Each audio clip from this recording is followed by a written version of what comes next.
we've been talking, and today feels like a good day to really dive into some practical skills for communication in your relationship. Absolutely. Less theory, more doing. Exactly. I've got some notes here focusing on healthy communication, speaking skills, but maybe even more importantly, listening skills. That's often the tougher part, isn't it? It really can be. So the mission today, let's say, is to walk away with some solid tools, things you can actually use to connect better and handle those conflicts more smoothly. Because good communication isn't magic. It's definitely something you can learn and improve. Right. It's a cornerstone, really. Okay, so kicking things off, one of the first points here is pretty striking. It says 97% of the time, how a conflict begins is how it ends. Wow, 97%. That really highlights how critical those first few moments are, doesn't it? It really does. Mess up the start, and it's an uphill climb. So these materials suggest setting up what they call 3 necessary agreements as a foundation. Okay, like ground rules. Yeah, exactly. The first one is agree to use the gentle startup. Gentle startup. So what does that look like in practice? It's about how you initiate the conversation. Starting calmly, focusing on your own feelings, like using I statements instead of, blaming or criticizing right off the bat. Makes sense. If you come in hot, they're just going to get defensive immediately. Right. And it says here it's not just politeness. It actually sets a physiological tone. A harsh start triggers that defensive-ness in the brain. Yeah, and then rational thinking just goes out the window.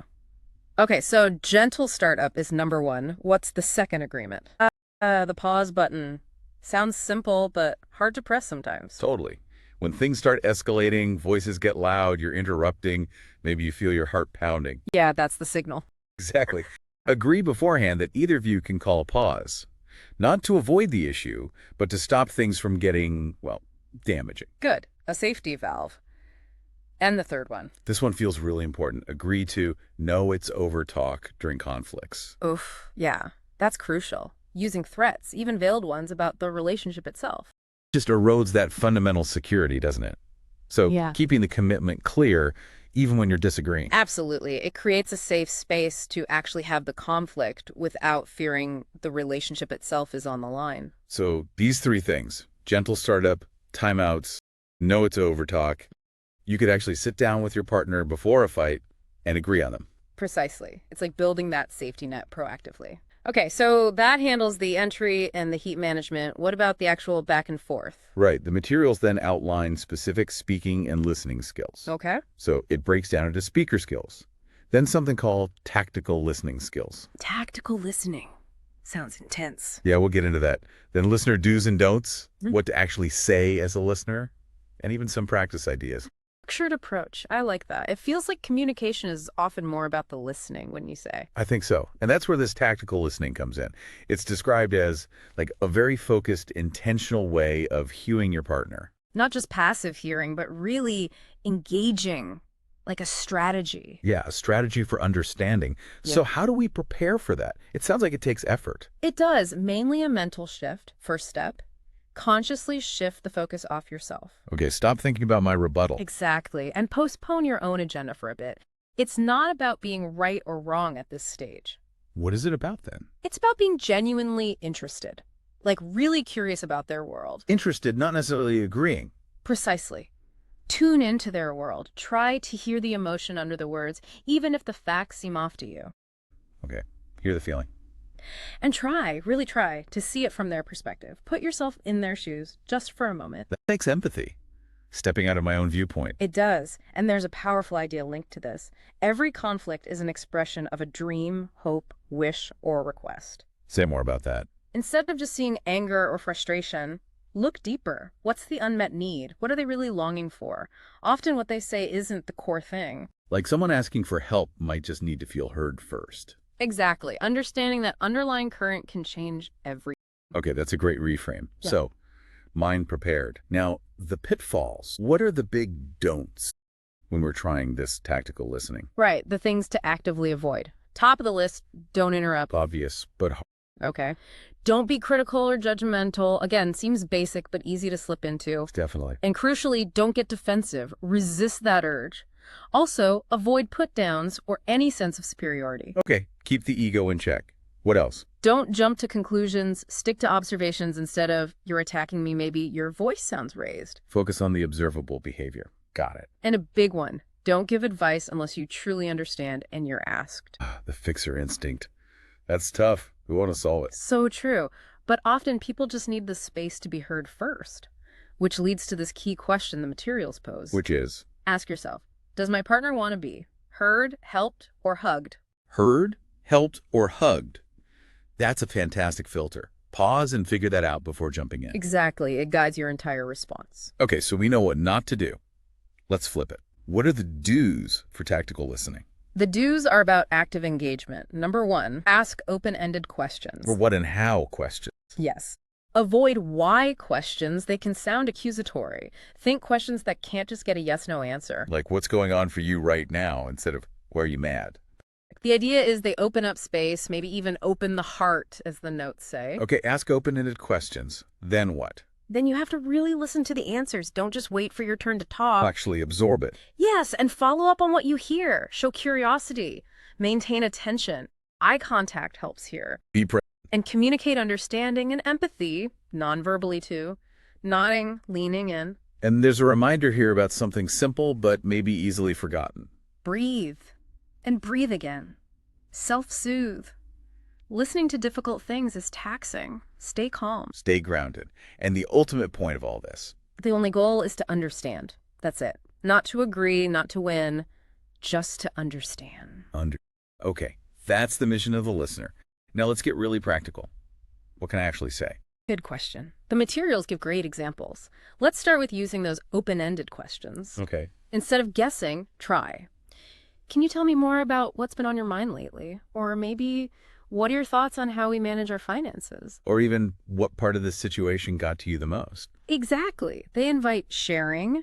Then there's mirroring. Right, reflecting back what I heard. Not word for word necessarily, but capturing the essence. It shows you're tracking. If they say, I feel like we're not connecting. I could say, so you feel like chances to connect are missing, or something's in the way. Perfect. Or if they say, I'm not happy with how we split chores. Sounds like you're feeling irritated about how we decide who does what around the house. Exactly. It's like a verbal confirmation loop. You're showing you received the message. Okay, mirroring. What's next? Paraphrasing. How's that different? Paraphrasing is putting their message into your own words to check understanding on a deeper level. Okay, so more than just echoing. Right. If they say, I'm frustrated because I feel like I'm doing most of the cleaning.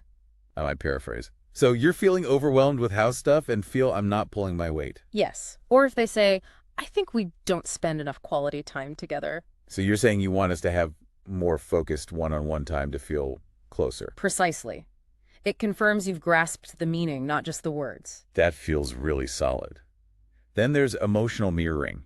This one taps into the feelings directly, reflecting back the emotion you're picking up on. Okay, example. If they say, I feel ignored when you're on your phone during dinner. I could say, I can see how that would make you feel ignored. That's valid. Yes. Or, I'm anxious about meeting your family.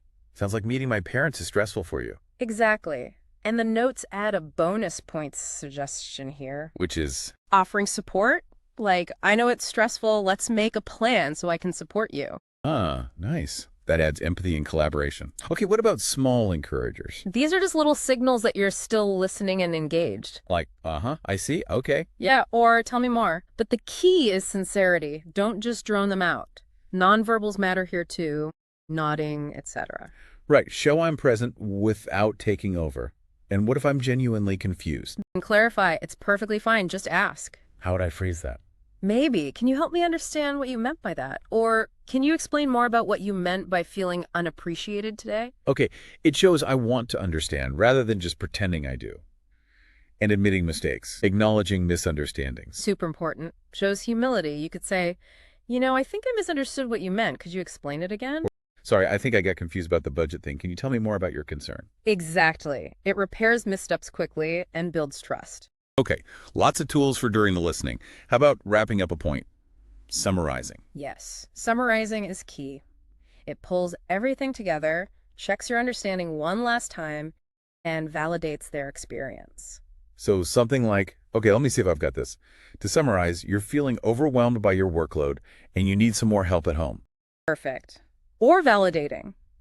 I see now why you thought I was ignoring you when I was just lost in thought. Or, I understand why you were hurt when I forgot our anniversary.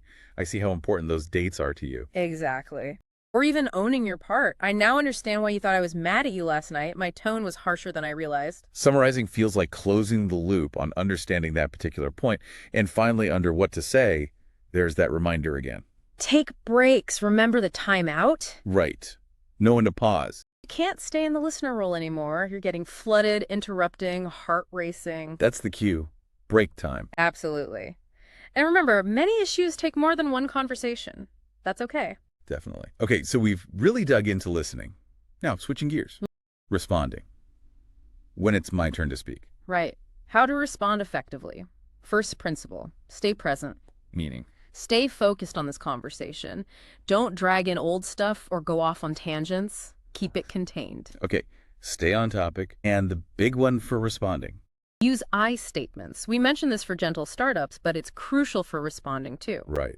Own my feelings and experiences. Instead of, you made me feel, I felt. So I got confused when the plans changed suddenly.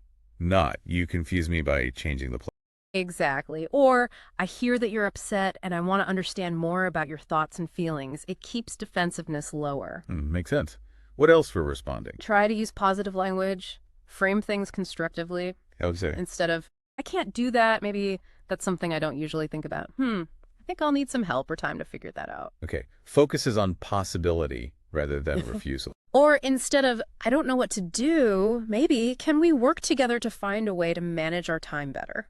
From helpless to collaborative. I like that.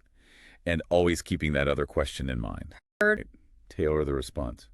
Okay. What else? Use concrete observables. Just like when listening, when you respond or give feedback, focus on specific behaviors or words. Not personality attacks or assumptions. Exactly. When I heard your voice get loud, I felt unheard. Could we try speaking more calmly, rather than, you're always shouting? Focus on the action and its impact on me. Clear. And the last point here for responding. Be brief and clear. Get to the point. Avoid long, rambling justifications. Like, we agreed that I will tell you when I'm going to be late. Yes, or we agreed that you will say something when you are upset instead of staying quiet. Clear reminders of agreements. And importantly, clarify the ask. Yes. Does something actually need to be done as a result of this conversation? Make sure that's clear. Is there a request on the table? Okay, so know the next steps, if any. But the next page here just says, short version summary. Seems like a good place to pull it all together. It does. We've really covered a lot of ground today, haven't we? All focused on these practical skills. Yeah, starting with that 97% rule and the 3 necessary agreements, the gentle startup, timeouts, and know it's over talk, really setting the stage. Then we dove deep into tactical listening, preparing ourselves, shifting focus, being interested, seeing their perspective, remembering that conflict often hides a wish or a need. And the critical don'ts, interrupting, judging, defending, and the vital DAWs, open-ended questions, really listening, showing empathy, breathing, all aiming for that one goal, understanding. Then all those specific phrases and tools for showing we're listening. Mirroring, paraphrasing, emotional mirroring, encouragers, clarifying, admitting misunderstandings, and summarizing. Plus, remembering those breaks. And finally, shifting to how we respond effectively. Staying present, using I statements, positive language, focusing on concrete observables, being brief and clear. And always, always keeping in mind, does my partner need to be heard, helped, or hugged right now? It's a really comprehensive toolkit. It is. And like any skill, it takes practice. It's an ongoing process requiring awareness and real effort. So, for everyone listening, maybe take a moment after this. Think about which of these skills, resonates most with where things are at in your relationship right now. Yeah, what's one small thing, just one technique you could try to consciously implement in your next conversation? And maybe start paying closer attention to that core need. Yeah. In different moments, what does your partner primarily seem to need?